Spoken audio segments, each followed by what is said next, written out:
You're hot. Of course, Phoenix Suns making some moves today as it just went dark on my computer. Okay. Well, the guys were kind enough to put down the trade, and now it's gone. Did you touch your computer? I did not touch anything. I don't do it. Now it's back. I see it. Do you see it? There it is. Okay. There it is. Just joining us. I didn't touch They it. made a move with the Knicks. Boy, are the Knicks busy. They want to win. They moved up to the 40th pick. Yep.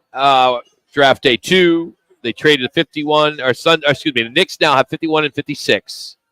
Traded number 40 to the Suns. And the Suns got their center. 6'10". Yep. Oso Ighodaro. I don't remember him much at all. Yeah, Did. he was. I remember at Desert Vista. He's a player, a real athletic kid. He's a player. He's a hell of a He's player. a basketball player. Damn good. Well, damn good player, Rock. When I hear player, it's like some guy at the bar on Friday night. but He's here- a player. No, he's a hell. The kid's got all-round game. He moves well, shoots well, rebounding. I mean, he's the kind of young man that you can really work with, develop. He can get bigger, much bigger, and he's just really good around the basket, as they're saying. Decent shooter. Do we know how big he is? He's 6'10", but how beefy he is. I don't know if Casey's he's there. beefy. 235. Okay. 235? Thank you. 6'10", 235. That's not bad. I don't know. He needs a little bit more than that. Put about a 20 Casey pounds Jacobsen Yeah. joins us now for Phoenix Suns, and of course, Casey's the Cardinal. 235. Casey weighs 235. Casey, you do not know. Casey doesn't weigh that. How you doing, Casey? What's going on, man? Hey guys, I do not weigh 235. No way, no how. I've actually lost 15 pounds in the last 2 months. I weigh 200 even. 6'6", 200. Wow! It's you look good. Built like a coat rack. You gotta look good for TV, right? You gotta look good. You gotta look good for FS1. I hear you. Hey, the Ryan Dunn pick. What do you think? I made a comparison earlier on the show. You know, this guy's a big defensive guy, and I said Bruce Bowen. A guy like Bruce Bowen, a defensive weapon, guy that really didn't score a lot of points, but man, he was definitely a big asset for the San Antonio Spurs. And with Budenholzer now being on board, maybe he's looking for that defensive guy on his team. What are your thoughts on that type of comparison?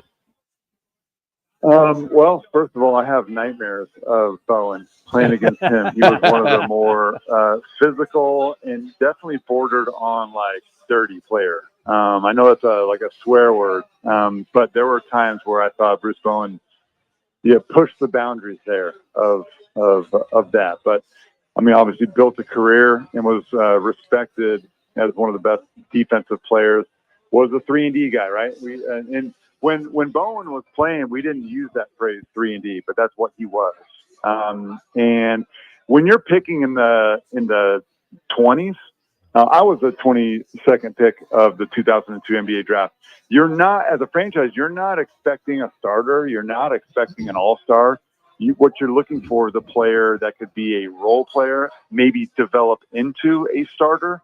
But he's got to be able to kind of help you now, I think, for a team like the Suns. And Ryan Dunn, I saw him play many times in Virginia. It is exactly that. It's like when some of these guys are drafted purely on potential, they are 2 or even 3-year projects.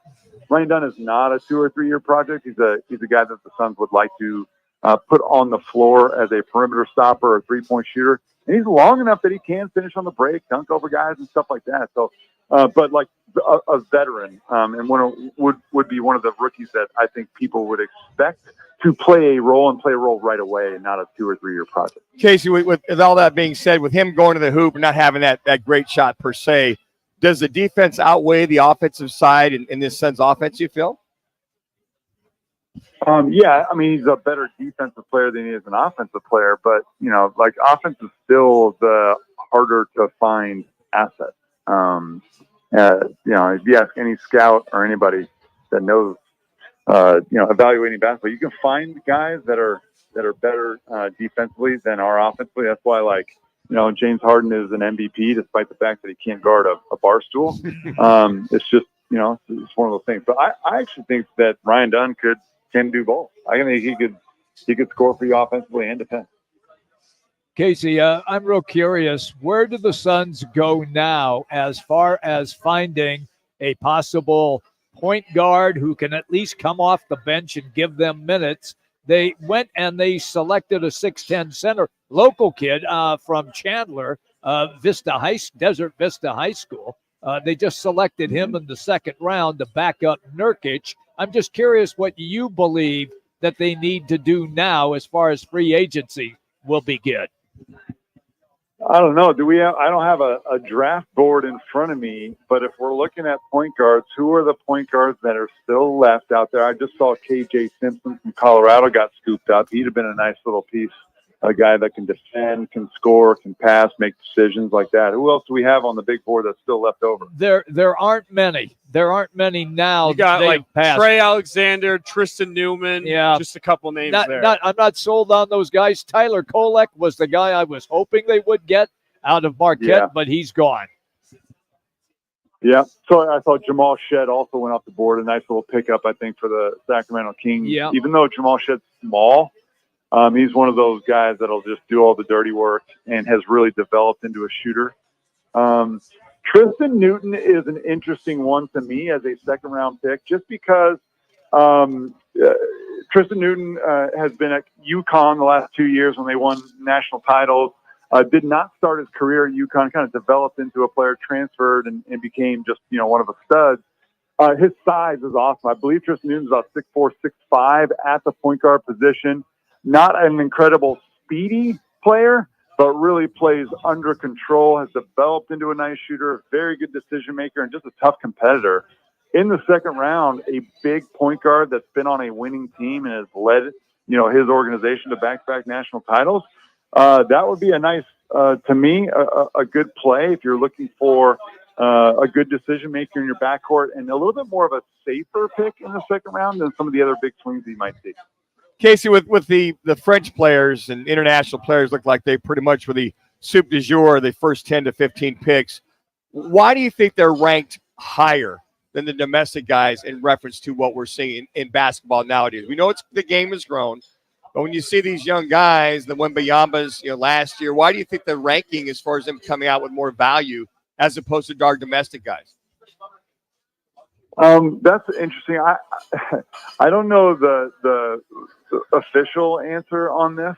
I know The Athletic, I believe, had an article on this morning that I didn't get through. But first of all, some of these French guys are super long and super athletic. Right. Is it possible that this is just kind of a anomaly, that it just so happens that there's been a 2-year stretch with Victor Wembanyama and now Alex Sarr and Raiche that just kind of the moons aligned in France and they produced some awesome basketball talent in 2 years.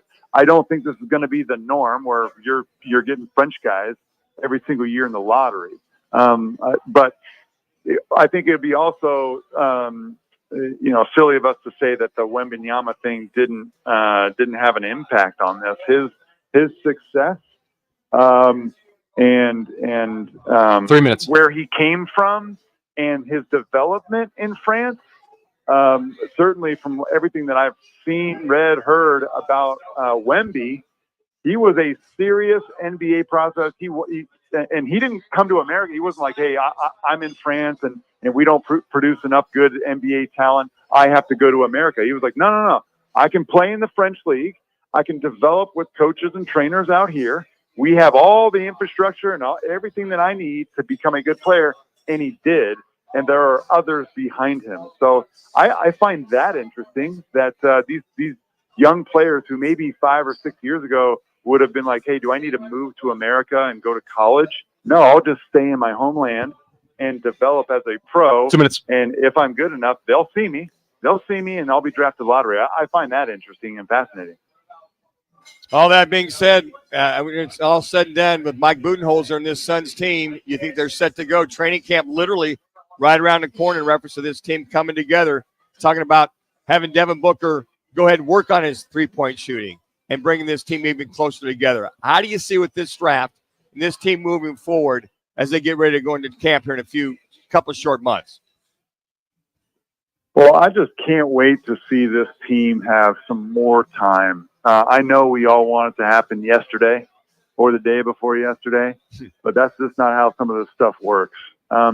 What did not work were two things for the Suns last year. Health for Bradley Beal. He was never fully ready to go. And then two, and we knew this one starting out, no point guard. That was the kind of, all right, hey, you don't have a point guard. You don't have an all-star center either. But there's been plenty of teams that have had a ton of success without an all-star center. There have not been a ton of teams that have been constructed like the Suns with three massive paid and massive scoring wings that don't have a point guard to organize things. So it was something that everybody was wondering how it would go, and it didn't go so well. 1 minute. So I'm just interested to see what kind of tweaks that Budenholzer can make, because obviously he's a smart guy.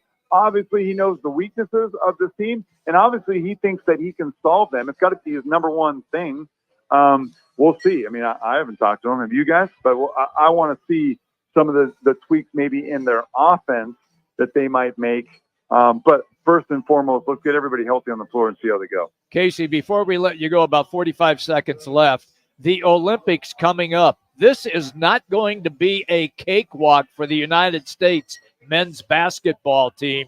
There are terrific teams that will be competing from Europe that will be there. I just see this to be a really difficult road. Yeah, that has been the case for the U.S. team for what now, 20 years? I remember when Sean Marion was my teammate with the Suns back in, I believe it was 2004, and he went over either it was for the Olympics or something else, and they didn't win gold. And it was like kind of the first eye-opener, like, oh, what's happening? What's happening? It's been going like this.